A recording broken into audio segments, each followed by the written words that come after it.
As I mentioned at the beginning of Mass, today we celebrate Laetare Sunday, from the Latin word for rejoice. It explains why I'm wearing a dazzling vestment. You see the stripes in here. I hope it's coming through on the TV. In some places actually wear rose or pink-colored vestments today. We are at the midpoint of our Lenten observance, and the Church gives us this Laetare Sunday to remind us to rejoice because of God's love. Lent is about conversion, changing our ways and turning toward the love of God. Therefore, it makes sense that as you and I make changes in our lives during this Lenten journey, to turn more closely toward God, embracing the gospel and away from inward selfishness, you and I are renewed in God's love as we conform ourselves to love itself. And that conversion brings real joy. And of course, the greatest joy comes with the celebration of Easter. On this Laetare Sunday, a Sunday with a focus on rejoicing, we hear one of the most recognized and beautiful love stories in all of Scripture. One that involves turning away from sin and embracing love that offers the hope of joy, the prodigal son. It's a story of losing one's way and finding God's love.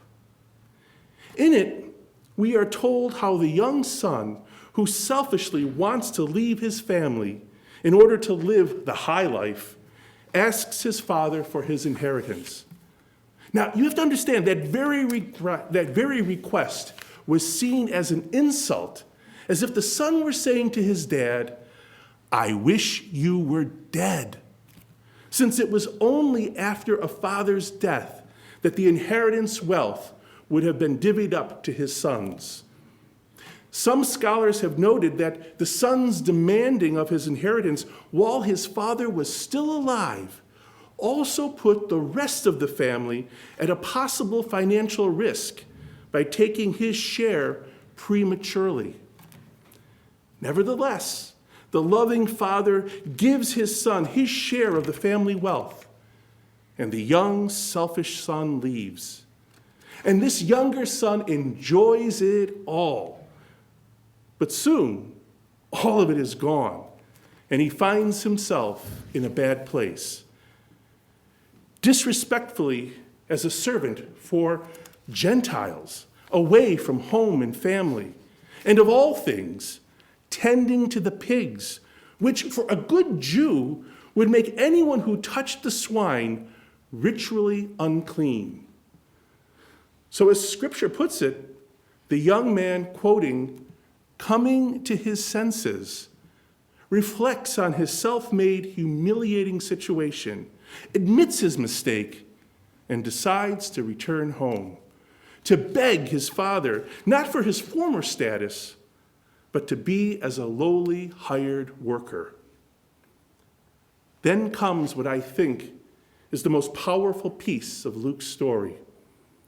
As the young son is heading home and is still a long way off, the loving father sees him coming, and note, before the son can even arrive at the house or say anything, the father runs to him, embraces him, and kisses him.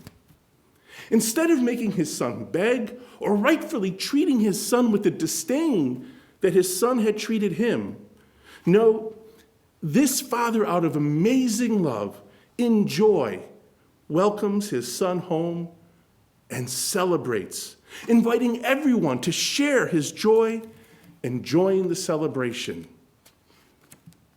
But then there is the rest of the story. The older son, the one who stayed home and had done what was expected of him. But as Scripture scholars point out, the older son's heart had turned away from his father as well, as evidenced by his calculating, like some bookkeeper, of all he had done for his father, as well as his resenting his younger brother, whom he refers to as your son, to his father. the older son is unwilling to celebrate his younger brother's return or share in his father's joy by refusing to attend the party and to do the duty an older son had of welcoming the guests with his father.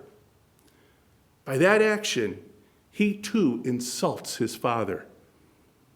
Again, the loving father goes out to his son, this time the older son, to let him know he loves him and to beg him to come back with him. Now, the scripture is silent as to whether or not the older son went back with his father. I really hope he did, and that coming to his senses, he went to the party, embraced his younger brother, and experienced the joy of love.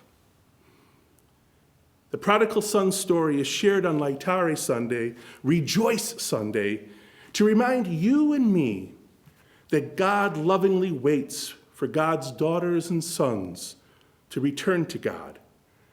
And God desires to joyfully celebrate the return of all of us who come home to God's love. You and I know that God is full of unconditional love and is merciful.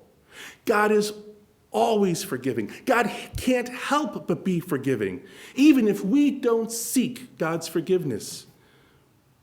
Lent is that time you and I can come to our senses, like the prodigal son, and reconcile ourselves to our merciful and loving God.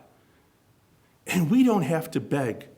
Rather, God runs to you and to me as soon as God sees us approaching, when we are still far away. I love this image. So great is God's love for you and me. My sisters and brothers, how do you and I respond to such love? God is calling you and me to the hard work of restoring broken relationships and rebuilding community. As God did for the prodigal son and the older brother, as well as what God does for you and me.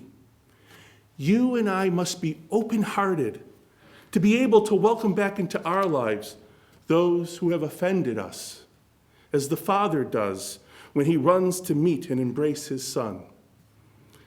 As St. Paul said in our second reading, by doing this, you and I are to be ambassadors of Christ. Now, I know that it's not always easy, but it can be done. I think about St. Francis of Assisi's letter to a minister, in which he advises a superior how to treat a friar who has strayed and possibly hurt others. St. Francis encourages this friar to be like Christ by saying, quoting, that there is not any brother in the world who has sinned, however much he could have sinned, who, after he has looked into your eyes, would ever depart without your mercy if he is looking for mercy. And if he were not looking for mercy, you would ask if he wants mercy. And if he would sin 1,000 times before your eyes, love him more than me, so that you may draw him to the Lord and always be merciful with brothers such as these. This is what today's gospel calls you and me to do. You and I just need to come to our senses and let go of anything that separates us from God, the things that separate us from each other, the things that have turned us inward instead of outward, and turn to the love of God. For it is when you and I try to turn toward God and be like that loving Father, embracing the prodigal sons and daughters that we encounter in our lives, as our loving God continues to run out to you and to me in love to embrace us, then we shall experience great joy. So let us rejoice, and may the Lord bless you with peace and all good.